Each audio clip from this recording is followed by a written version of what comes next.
I loved my stepmother more than my biological mother after I found out what she was doing behind my dad's back when I was only 6 years old. When I was 6, I thought my life was over. My mom and dad were always arguing, but one night, it got so bad that my dad told her to leave. I can still remember her crying as she packed her things and slammed the door behind her. That was the last time she lived with us. I didn't understand it at the time, but in my little head, my dad became the bad guy. The one who tore my family apart the night my mom left is seared into my memory. They had been yelling, again, but this time it was different. My dad's voice was sharper, angrier than I'd ever heard it, and my mom's sobs cut through the walls like knives. I don't even remember what started it, but I remember the end. "You need to leave," my dad said, his voice cold and final. "I'm done." I watched from the top of the stairs as my mom screamed at him, calling him a heartless bastard, and then she looked up at me. "I'll come back for you, sweetheart," she promised, tears running down her face. But she didn't take me with her. She left, slamming the door behind her. The next morning, she wasn't there to make my breakfast or walk me to the bus stop. Instead, it was just my dad, silent and grim, pouring cereal into a bowl. I didn't talk to him, and he didn't say much to me, either. It became a routine, me avoiding him, and him acting like nothing was wrong. 86 years old, I didn't understand why she didn't come back. I didn't understand why she didn't fight harder to stay or why my dad didn't let her. I only knew that everything that felt safe in my world had crumbled overnight. And as far as I was concerned, my dad was to blame for a year. It was just me and my dad. I wasn't an easy kid to deal with, I made sure of that. I ignored him at dinner, refused to let him tuck me in, and gave him one-word answers whenever he tried to talk to me. Part of me hoped he'd get fed up and bring my mom back. But he didn't, and then one Saturday morning, Lila showed up. I'll never forget that moment. She was standing in our kitchen with a tray of muffins, smiling like she owned the place. My dad introduced her as a friend. But even as a kid, I wasn't stupid. I knew what he was doing. He was trying to replace Mom, and it felt like a betrayal all over again. I hated Lila from the start. She was too cheerful, always trying to win me over with pancakes and bedtime stories. She'd say things like, "I know this must be hard for you," which just made me angrier. What did she know about my life? She wasn't my mom. Seeing my dad with her only made things worse. It was like he had erased my mom completely, moving on without a second thought.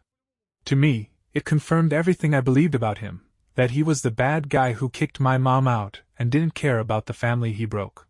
But no matter how much I resisted, Lila didn't go away. She kept coming back, her muffins and overly sunny smiles becoming a regular part of my life. And slowly, I started to realize she wasn't just a friend. She was here to stay. Lila didn't leave after her first visit, or her second, or her third. She became a regular fixture in my life, popping up at dinners, sitting on the couch with my dad, and eventually spending the night. It was clear to me what was happening, even if no one said it out loud. She wasn't just a friend. She was moving in, not just into our house, but into a place she had no right to take. My mom's. I couldn't stand seeing them together. They'd laugh over breakfast while I stared down at my cereal, picking at it with a spoon. My dad, who never seemed to have time for anything, suddenly had time to help Lila hang curtains or fix her car. I hated him for it. I hated her for it. Every smile she gave me felt fake. Every attempt she made to connect felt like a betrayal. I wasn't polite about it either. When she asked how my day at school was, I'd ignore her. When she brought me a gift, a little journal to write in, I threw it under my bed without opening it. "You don't belong here." I wanted to scream. "You're not my family." I watched my dad with her, trying to understand what he was thinking.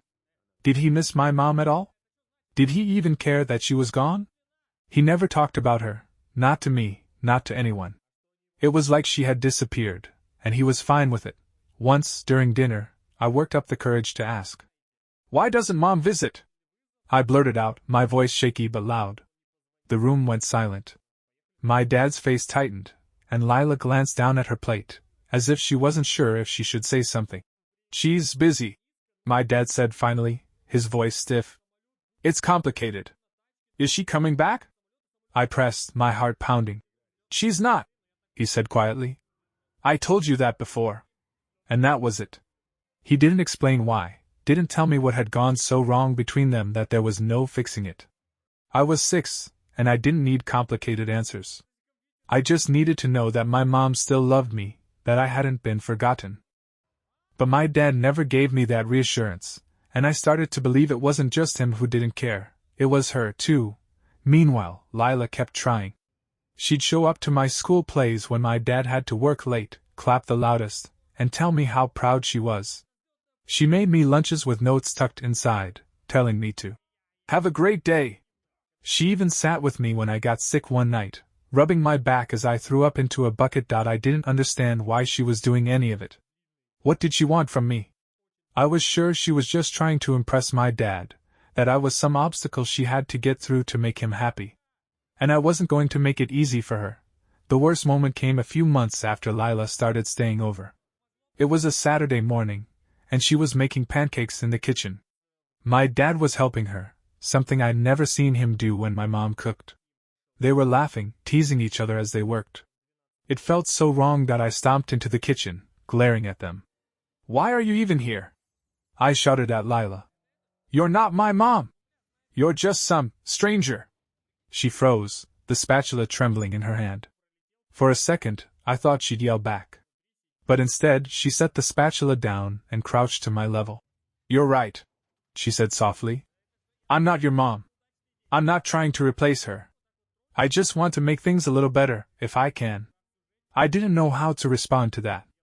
I wanted her to get mad, to fight back, because that would prove I was right about her. But she didn't.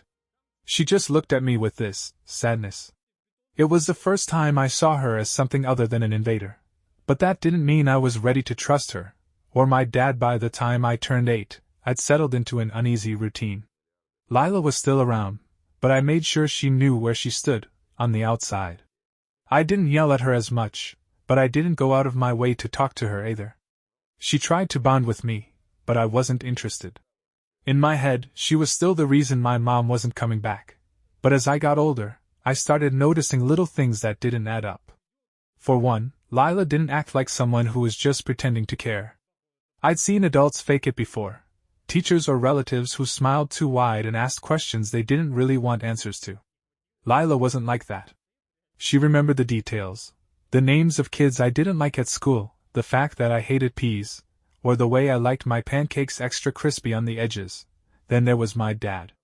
As much as I resented him, I couldn't ignore the way he seemed, lighter when Lila was around. He laughed more.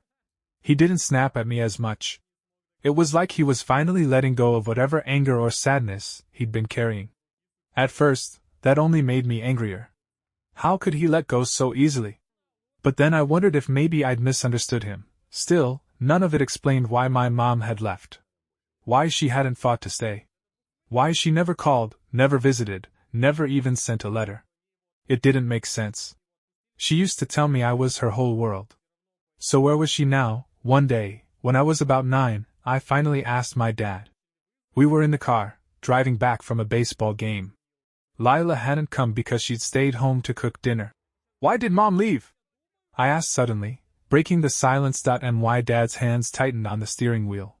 He didn't answer right away, and for a second, I thought he wouldn't. But then he sighed. It wasn't that simple, he said. Your mom, she made choices that weren't good for the family. What does that mean? I asked, confused. It means, he said carefully, that sometimes people do things that hurt the people they love. And when that happens, you have to make hard decisions. Even if it hurts. I didn't understand what he meant, not fully, but the way he said it stuck with me. He wasn't angry or bitter, just sad. Like he didn't want to talk about it, but felt like he owed me some kind of explanation. After that, I started looking at things differently. I still missed my mom, but I couldn't stop wondering what choices my dad had meant. What had she done that was so bad he felt like he had to kick her out? It wasn't until I turned 15 that I started to unravel the truth. By then, Lila had become more than just Dad's wife. She was a constant presence in my life, always there when my dad wasn't, whether it was helping me with homework or sitting in the stands at my games. I didn't call her Mom, but sometimes, late at night, I caught myself wondering what it would have been like if she had been my mom all along. My actual mom, on the other hand, was a ghost. No calls, no letters, no visits. For a while, I thought she'd come back when I was older. When she didn't, I told myself she just needed time. But as the years passed, the silence became deafening, and I started asking myself the question I'd been too scared to ask before: did she ever really want me in the first place? One night, I got my answer. I had just come back from practice and was heading to the kitchen when I overheard my dad and Lila talking. They didn't hear me come in. I guess they thought I was still upstairs. "I don't think I can keep this from him much longer," my dad said. His voice was low, almost tired. "He's old enough now. He deserves to know what really happened." "I agree," Lila said gently. "But you need to be careful how you tell him. It's not just about her, it's about everything he thought was true." "What if it breaks him?" my dad asked. "What if he hates me even more for not telling him sooner?" "You're protecting him from the wrong thing," Lila replied. "The truth will hurt, but lies hurt more in the end." I froze at the bottom of the stairs, my heart pounding. They were talking about my mom, I knew it. Something they'd kept from me. Something big. Later that night I sat my dad down. "What are you hiding about Mom?" I demanded, my voice trembling. "I know there's more to the story. Just tell me." He looked at me like I'd just knocked the wind out of him. For a moment, he didn't say anything. Then he sighed and motioned for me to sit. "There's no easy way to say this," he began. "Your mom, she got involved with someone else. Not just a fling. It was serious." I felt the blood drain from my face. "She cheated?" "It was worse than that," he said, his voice heavy. "The man she was with, he wasn't a good person. He was into things that weren't just illegal, they were dangerous. Gambling, drugs, you name it. And she got involved too." I stared at him, unable to speak. "She started taking money from our savings," he continued. "At first I thought she was just spending it on herself, clothes, vacations, whatever. But then I found out she was giving it to him. Thousands of dollars gone, without a word to me." "But why?" I whispered, barely able to get the words out. "Because she was in over her head," he said quietly. "She owed people money. Dangerous people. And when they started coming around, calling, showing up at the house, I had to make a choice. Either I let her keep putting us in danger, or I made her leave." I felt like the ground was collapsing under me. "That's why you kicked her out?" "Yes," he said. "I didn't want to. I begged her to stop, to go to rehab, to cut ties with him. But she wouldn't. She chose him over us. Over you." My chest felt tight, like I couldn't breathe. For years I had blamed my dad for everything, for breaking up our family, for keeping me from my mom. But now I realized it wasn't that simple. My mom had made choices I couldn't even begin to understand. And my dad had been trying to protect me all along. "She never tried to come back?" I asked, my voice breaking. He shook his head. "I think she was ashamed. She sent letters once or twice in the beginning, but I never showed them to you. I didn't want you to get your hopes up." I couldn't hold it in anymore. Tears spilled down my face as I thought about everything I'd believed for so long. My mom wasn't the hero I'd made her out to be. She wasn't coming back. That night, as I cried on the couch, it wasn't my dad who comforted me, it was Lila. She didn't say anything, just wrapped her arms around me and held me until I fell asleep. And for the first time, I let her. After that night, everything changed. It wasn't like I suddenly stopped missing my mom or forgot the good memories I had of her, but the way I thought about her, and my dad, shifted. She wasn't the perfect, loving mom I'd clung to in my mind all those years, and my dad wasn't the cold-hearted villain I'd made him out to be. He had made a decision no parent should ever have to make, one that tore him apart but kept me safe. And Lila? I started seeing her in a completely different light. She wasn't trying to replace my mom or steal my dad's attention. She had been picking up the pieces of a broken family for years, quietly and without complaint. Every bedtime story, every school play, every burnt pancake, it wasn't an act. She had stayed because she cared, even when I gave her nothing in return. I'll never forget the first time I called her Mom. It slipped out one morning while she was making breakfast. She froze, spatula in hand, and just stared at me like she wasn't sure she'd heard me right. "What did you say?" she asked softly. I looked down at my plate, my face burning.